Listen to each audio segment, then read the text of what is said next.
فوت ہونے والے کے قریبی رشتہ دار ایک دوسرے کو سنبھالتے ہوئے تسلی دیں کہ اللہ تعالیٰ کی طرف سے اسی میں خیر تھی، اللہ نے فوت ہونے والے کو دنیا کے فتنوں سے بچا لیا۔ دعا کریں کہ اللہ تعالیٰ اس کی نیکیوں کو قبول کرے اور اس کے گناہوں سے درگزر فرمائے۔ اسی کو تعزیت کہتے ہیں۔ تعزیت کرنا مسنون اور باعث اجر و ثواب ہے۔ نبی صلی اللہ علیہ وسلم نے فرمایا، جو شخص کسی مومن بھائی کی مصیبت پر اس کی تعزیت کرتا ہے تو اللہ تعالیٰ اس کے بدلے میں اسے قیامت کے دن عزت اور کرامت کا لباس پہنائیں گے۔ یہ قیامت کے دن ہوگا۔ تو جب پتہ چلے کہ کسی کے یہاں کوئی فوتگی ہو گئی ہے تو اگر وہ ہمیں کوئی بہت زیادہ نہ بھی جانتے ہوں، کوئی نیبر میں ہو، کوئی جان پہچان کے لوگوں میں ہو، یا کوئی دور دراز کبھی کسی کے بارے میں پتہ چلے اور آپ وہاں پہنچ سکتے ہو، یا آپ فون کر سکتے ہو، یا آپ میسج کر سکتے ہو، یا آپ آڈیو میسج بھیج سکتے ہو، تو کسی کی بھی دل جوئی کے لیے آپ میسج بھیج دیجئے، چلے جائیے اور جا کر وہاں گھر نہ بنائیے، تھوڑی دیر میں واپس آ جائیے، کیونکہ اصل مقصد تسلی دینا ہوتا ہے، نہ کہ دوسرے کے سر پہ بیٹھ رہنا۔ ایسے موقع پر میت کی بیماری یا اس کی موت کے جو بھی اسباب ہوئے انہیں بار بار دہرانا نہیں چاہیے، کیونکہ ہر کوئی آنے والا کیا پوچھتا، اچھا کیا ہوا تھا؟ وہ بےچارا پوری کہانی سنا کے بیٹھتا ہے، اتنے میں 2 لوگ اور آ جاتے ہیں، وہ آ کے کیا کہتے ہیں، اچھا کیا ہوا تھا؟ اچھا پھر وہ جب کہانی سنانے بیٹھتے ہیں تو وہ پتہ نہیں کہاں سے شروع کرتے ہیں اور کہاں تک پہنچاتے ہیں۔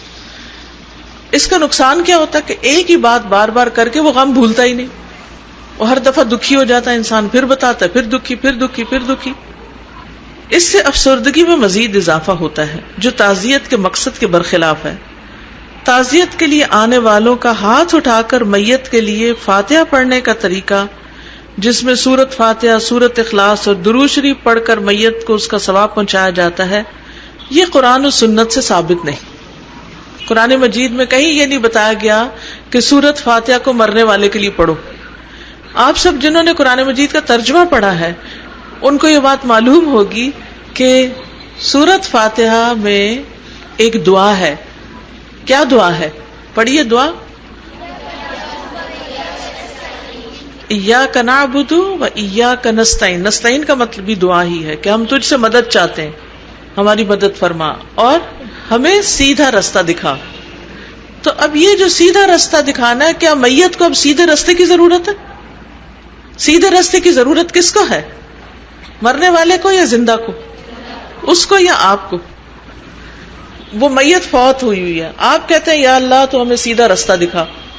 Does it make sense? اس وقت یہ دعا کرنی چاہیے کہ اللہ اس پر رحم فرما، اس کی بخشش فرما، جو میت کی مسنون دعا میں ہے۔ اسی طرح قل هو اللہ میں کیا ہے؟ اللہ کی وحدانیت کی بات ہے۔ قل اعوذ برب الفلق میں کیا کہتے ہیں ہم؟ کہہ دیجئے میں پناہ مانگتی ہوں صبح کے رب۔ اس وقت آپ کس کے لیے دعا کر رہے ہیں؟ اپنے لیے یا اس کے لیے؟ قل اعوذ برب الفلق میں کس کے لیے دعا ہو رہی ہے؟ اپنے لیے۔ میت کو کیا ملے گا اس میں سے؟ کچھ بھی نہیں۔ یہ ایک رواج بن گیا ہے اور شاید کوئی ضعیف روایت ہے جس کے اوپر بیس کر کے یہ کیا جاتا ہے، تو اس سے پرہیز کرنا چاہیے، اس کے بجائے میت کی بخشش کی دعا کرنی چاہیے۔ پھر تعزیت کے لیے بیٹھے رہنا۔ قریبی عزیز کی موت پر غمزدہ ہونا یقیناً فطری سا رد عمل ہے، البتہ اسلام غم یا سوگ منانے کے حق میں نہیں۔ وفات پانے والے کے قریبی رشتہ داروں کو غم کی شدت سے نکلنے کے لیے 3 دن کافی سمجھے گئے ہیں۔ غم سے نکالنے کے لیے ہی تو مسلمان بہن بھائیوں پر فرض کیا گیا ہے کہ وہ غم زدہ کی تعزیت کریں اور اسے معمول کی حالت کے مطابق لانے کی کوشش کریں۔ متعلقین کو جتنی جلدی ممکن ہو اپنے کسب و معاش میں مصروف ہو جانا چاہیے۔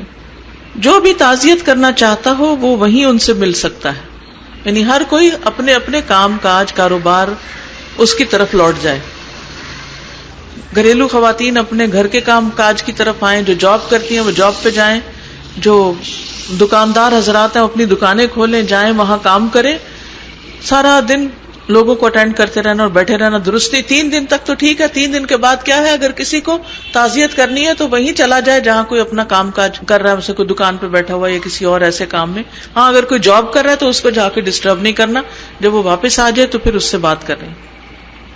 اچھا, بعض اوقات کیا ہوتا ہے کہ لوگ صرف رسم دنیا کی خاطر دوسروں کے گھر بیٹھے رہتے ہیں کہ اگر ہم گئے تو یہ مائنڈ کریں گے. ایسے ہی ہوتا ہے نا کہ مائنڈ کریں گے تو ہمیں بیٹھنا ہے یہاں. گھر میں 100 کام پڑے ہیں, بچے اسکول نہیں جا رہے, ان کے امتحان سر پہ ہیں, کوئی گھر میں بیمار پڑا ہوا, وہ سارے فرائض چھوڑ کے بس ادھر بیٹھے ہیں. یہ کوئی صحیح معقول طریقہ نہیں ہے. تعزیت تھوڑی دیر کی, دلاسا دیا, کوئی ان کا کام ہے وہ کر دیا, اور اس کے بعد گھر واپس آ گئے اور آ کے اپنے فرائض پورے کیے. اللہ یہ کہ کوئی بہت ہی قریبی عزیز رشتہ دار ہیں, مثلاً باپ فوت ہو گئے تو ماں اکیلی ہے, تو بچوں کا فرض ہے کہ پاس بیٹھیں. وہ اگر 3 دن سے زیادہ بھی ان کے پاس رہ کے ان کو کمپنی دینا چاہتے ہیں تو وہ ایک الگ بات ہے, لیکن تعزیت 3 دن تک ہی مسنون ہے.